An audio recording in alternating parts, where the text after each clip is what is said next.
वही तो डांस फिर शुरू। चाय सनम अरे चाय, वही पल पल पल पल याद तेरी तड़पावे रे। ओ निरहुआ हिंदुस्तानी 3 इस मूवी का फाइनल एक रिव्यू करते हैं। इस मूवी के 5 पार्ट पर हमने रिएक्शन किया है। मतलब बेसिकली जो लोग सिर्फ ये वाला पार्ट देख रहे हैं उनको हम बता दें कि इस पूरी मूवी पे हमने रिएक्शन किया है, जिसकी एक पूरी प्लेलिस्ट है निरहुआ हिंदुस्तानी 3 की, हमारे इसी चैनल पे नहीं, इमरोज व्लॉग पर है। अगर आप रिव्यू देख रहे हैं इमरोज इंडिया पर, तो उन लोगों को रिक्वेस्ट है कि आप जाके इमरोज व्लॉग पे हमारा पूरा रिएक्शन वीडियो देख सकते हैं। 5 पार्ट पे हमने रिएक्शन दिया हुआ है। तो अब बात करते हैं इस मूवी की स्टार्टिंग से एंड हमको कैसी लगी। मूवी की स्टार्ट हुई थी जिस तरह से हमें लगा था कि स्टोरी थोड़ी अलग होने वाली है। थोड़ा बहुत कॉमेडी पंचेस थे स्टार्टिंग में, थोड़ा लाइट चला। मतलब अभी तक जो हमने दोनों मूवीज देखी है उसके कंपैरिजन में स्टार्टिंग में थोड़ी लाइट लगी।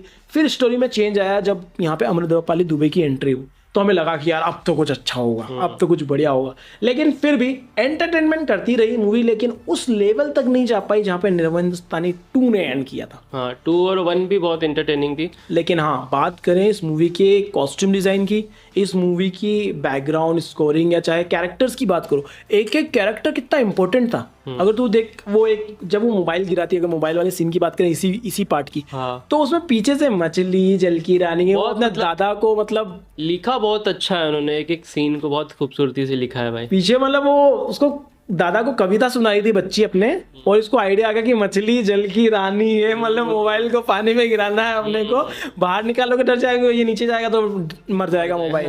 बेसिकली मतलब उसका दिमाग चलाने के लिए वो कविता को डाला गया है, जिसको हमने शायद डिटेलिंग बहुत बढ़िया देखा जाए तो इनकी मूवी में बहुत जबरदस्त डिटेलिंग। और मैं सच बताऊं तो हमने निरहुआ की इतनी मूवी देखी, इनकी हर मूवी में डिटेलिंग तो बढ़िया ही रहती है। डिटेलिंग बढ़िया, मतलब वेल मेड मूवी रहती है। ऐसा नहीं कि बस काम चलाओ काम किया है भाई, प्रॉपर प्रोफेशनल तरीके से काम किया है। और VFX CGI का भी जहाँ ज़रूरत है वहीं यूज़ करते हैं ये, और ज़बरदस्त करते हैं। मतलब काम चल जाता है उनसे भी। थोड़ा सा CGI लगता है ऊपर नीचे, पर ऐसा नहीं लगता है कि यार मज़ा नहीं आ रहा है, कुछ भी कर दिया है, मज़ा आता है उसको देख के। बट एक चीज़ की मुझे थोड़ी सी प्रॉब्लम रही है इसके अंदर, इनके हर मूवी में बेडरूम सॉन्ग्स बहुत होते हैं। इस मूवी तो 3 बेडरूम सॉन्ग्स थे यार। एक तो ये पूरी फैमिली एंटरटेनमेंट मूवी है, मैं बेसिकली कहना चाहूँगा कि फैमिली के साथ देखने वाली मूवी है। ऊपर से वो बेडरूम सीन कहीं ना कहीं असहज महसूस करवा देते होंगे थिएटर में बस, अदरवाइज तो पूरी फैमिली को ले जाके दिखाने वाली मूवी थी। बिल्कुल, ये भी, और सारे पार्ट है एक्चुअली, सारे पार्ट ऐसे ही थे। ये बेडरूम सॉन्ग में थोड़ा सा वो हो जाता है, वो वाला सीन थोड़ा सा, अदरवाइज पूरी मूवी फैमिली के साथ बैठ के आप देख सकते हो।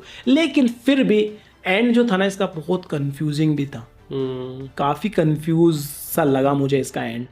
तुझे नहीं लगा कि कंफ्यूजिंग सा? तो मुझे भी लगा, कुछ भी मतलब हो रहा था ऐसा, वो लॉजिक नहीं बन पा रहा था। मतलब वो जैसे इमोशन फील नहीं कर पा, इमोशन नहीं फील हो पा रहा था। कि अमृतपाली दुबे का जो कैरेक्टर वो भी कहीं ना कहीं सेल्फिश था, कि वो उसने दारू वाले बेवड़े ने छोड़ दिया, उसके बेवड़े बॉयफ्रेंड ने छोड़ दिया, तो बोला तुमने मेरी गुंडों से जान बची, मुझे तुमसे ही प्यार हो। हाँ, मतलब बेवजह और उधर माथे आने वाला काम। हाँ, मतलब इस बार देखा जाए तो निरहुआ का जो कैरेक्टर है वो बेचारा लगा मुझे तो यूज हुआ, उसका लपक के यूज हुआ, बहुत ज्यादा।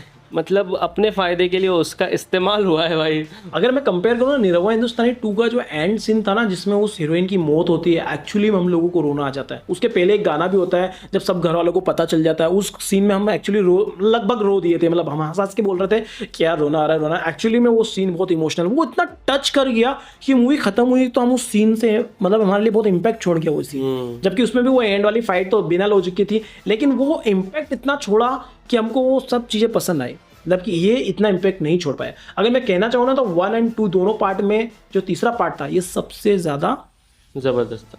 सबसे ज्यादा डाउन था। मतलब पार्ट 1 और 2 बहुत अच्छे थे। अगर हम रिव्यू देना तो पार्ट 1 को हम देंगे 3.5 स्टार, पार्ट 2 को देंगे हम 4 स्टार, और पार्ट 3 को देंगे सिर्फ 3 स्टार 5 में से। ये 5 में से बोल रहे हैं। तो ये मूवी का यही रिव्यू था हमारे लिए, हम इस मूवी को देंगे। लेकिन इसका मतलब ये नहीं कि मूवी खराब थी। मूवी फुल एंटरटेनमेंट, बहुत एंटरटेनिंग थी। लेकिन पार्ट 1 और 2 कुछ ज्यादा ही अच्छे थे। 2 तो कुछ ज्यादा ही अच्छा, बहुत ही ज्यादा। 2 तो पार्ट 1 से भी बेहतरीन था। हाँ। लेकिन हाँ, ये है कि पार्ट 3 ने कहीं ना कहीं हमें दोनों से वीक है, डिसअपॉइंट कर दिया। मतलब हम उतना जितना सोच रहे थे ना पार्ट 2, हमने क्या सोचा पार्ट 2 बहुत अच्छा था, और पार्ट 2 तो गजब ही ढा दिया। तो हमने, हमारी एक्सपेक्टेशन ऐसी हो गई थी पार्ट 3 और कमाल, पार्ट 3 तो इससे भी धमाल होने वाला है। लेकिन पार्ट 3 ने पार्ट 2 में जो हाइप बनाई थी वो खत्म कर दी। मेरे ख्याल से कहीं ना कहीं खींच दिया स्टोरी को। ये भी हो सकता है कि जबरदस्ती खींच दिया। इतनी बड़ी स्टोरी तो थी नहीं इसकी। हाँ, बहुत छोटी सी स्टोरी थी, लेकिन उसको ज्यादा खींच दिया, ये भी हो सकता है कि रीजन। या जो भी हो। चलो पार्ट 4 में समझेंगे क्या होगा। पार्ट 4 पे रिएक्शन देना चाहिए कि या किसी और मूवी पे, वो कमेंट करके आप बताओ। इस वीडियो पे जब तक 10,000 क्रॉस नहीं होंगे व्यूज, लाइक तो छोड़ ही दो, आप व्यूज़ की बात कर लेते, क्योंकि आजकल तो व्यूज़ ही नहीं आ रहे इतने, तब तक हम कोई नई मूवी पे रिएक्शन नहीं देंगे। तो इस वीडियो को ज़्यादा से ज़्यादा शेयर करो, और कौन सी मूवी पे रिएक्शन देना चाहिए, अब कौन सी सीरीज शुरू करना चाहिए कमेंट करके बताओ। क्या राजस्थानी 4 पे हमें रिएक्शन देना चाहिए या कोई नई सीरीज शुरू करना चाहिए, कमेंट करके जरूर बताओ। और जिन लोगों ने सब्सक्राइब नहीं किया सब्सक्राइब करो, और जिन लोगों ने हमारा दूसरा चैनल नहीं सब्सक्राइब किया वो भी सब्सक्राइब कर सकते हैं, तो वहीं पे रिएक्शन आएगा। और जो लोग यहीं पे देख रहे हो एमरोज ब्लॉग्स पे, वो एमरोज इंडिया को सब्सक्राइब कर लो, क्योंकि आप लोगों को तभी तो पता चलेगा कि हमने क्या क्या दिया है। हमने बहुत सारी मूवीज़ पे रिएक्शन दिया, आप जाके प्लेलिस्ट हमें चेक कर सकते हो, सारी मूवीज़ की प्लेलिस्ट अवेलेबल है। बाकी ये हमारा रिव्यू था, हमने इस मूवी को दिए 5 में से 3 स्टार। आप लोगों को कैसी लगी मूवी कमेंट करके जरूर बताना। मूवी बहुत एंटरटेनिंग थी, बाकी आप अपने कमेंट में अपनी राय दर्ज कर सकते हैं। तो मिलते हैं अगले वीडियो में, till then make love not war.